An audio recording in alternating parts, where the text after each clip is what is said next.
Hey there, friends. Lindbergh of the Health and Fitness Motivation Podcast. And today we are going to take a look at January planning, and we're going to keep it short and simple and to the point because I know most of us are still in the middle of the holiday season. I've also, if you've listened to the last 10 or 15 podcasts, I've given you all kinds of playlists to listen to and stuff like that. So you want to go back and do a lot of binge listening now. But January is coming up and we need to do our planning for January. Today is December 29th.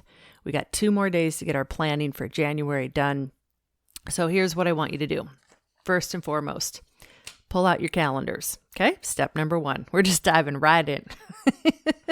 Step number 1, pull out your January calendar. Oh my gosh. And I just flipped the page for me from December to January. And there's no January in my calendar. I got to, my calendar's over there. Anyhow, pull out your January calendar. Look at January. Take a moment and say, what is the one goal, health and fitness wise, I am abso-freaking-lutely going to accomplish today, not today, this month of January of 2022. What is my one goal? Now, I know, you're listening to this. Anybody who listens to a health and motivation podcast, you got 100 goals. I know, or at least 20. I want you to pick one goal and one goal only, okay? And I'm going to tell you what my goal is at the end of this. This could be a exercise goal, like I'm going to exercise 3 times a week, or I'm going to exercise 3 times a week unless my chronic illnesses legit keep me from being able to exercise. Then I'm going to show myself compassion. Or I'm going to go for a walk every single day. Unless, of course, always that caveat, because we've got a chronic illness group here. Always that caveat if your chronic illness legit keeps you from doing that. And I know it gets complicated, but we're okay. If you're still with me, you're okay with complicated. So it could be a fitness goal. It could be a mindset goal. I am going to spend a couple minutes every day thinking about how I can have a better attitude about this whole health and fitness thing. Yeah. Or it could be a mindset goal of, I'm going to spend a little time every day thinking through and figuring out how to quit beating myself up so badly all the time, mentally. Well, okay, if you're beating yourself up physically, yeah, you need to work on that too.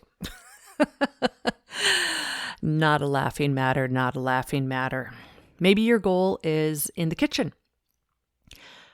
I am going to drink a glass of water first thing in the morning. That's your goal. Or I'm going to get some electrolytes and drink electrolytes every day. Or I'm going to start learning about cutting out sugar. Or I've been doing a lot of learning about cutting out sugar. I'm actually going to do more cutting out of sugar. Whatever your goal is for January, I want you to make a goal that you believe you have the capacity to reach.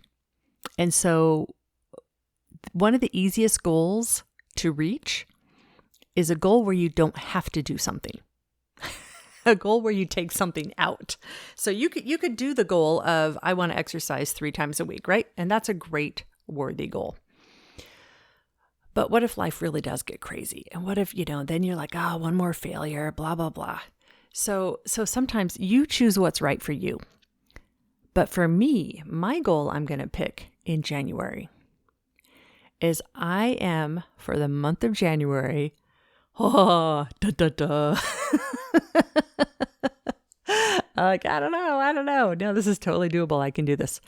For the month of January, I'm going to significantly reduce any sugar that has sneaked back into my diet over the holidays.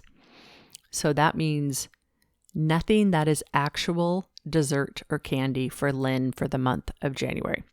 Now, I'm not going to go and read every single label and find out, oh my gosh, this ketchup has a little bit of sugar in it. I will not put ketchup on my hamburger. Like, or, oh, this piece of bread has a little bit of sugar in it. I'm not going, no. That's not my goal, because that's a highly restrictive way of eating. That's not the lifestyle I want. I don't want a lifestyle where I'm massively restrictive.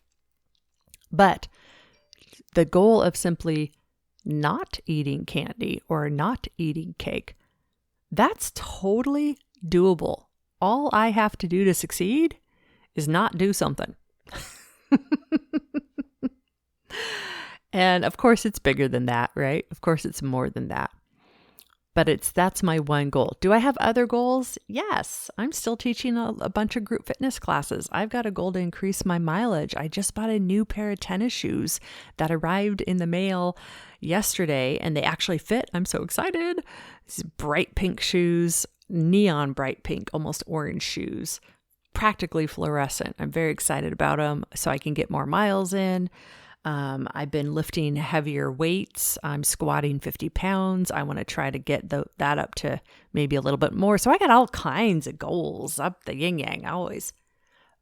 But the one that I'm going to not compromise on is simply not eating actual sugar things, right?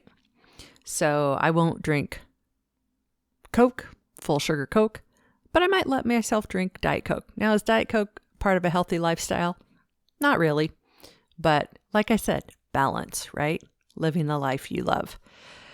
Owning it, right? Owning it, breaking through barriers. So that's what I'm going to do. I'll let you know how it goes. You can even ask me how it goes. But for your planning, I want you to do that too. My clients, you know what we normally do every single month, right? You know that. Pull out your 2-year workbook. Do your monthly work. You got that. You totally got it. But then in January, pick just one attainable thing. Not New Year's resolution. One attainable thing for 1 month. And I hope it goes well. Alrighty. Have yourself a great New Year's.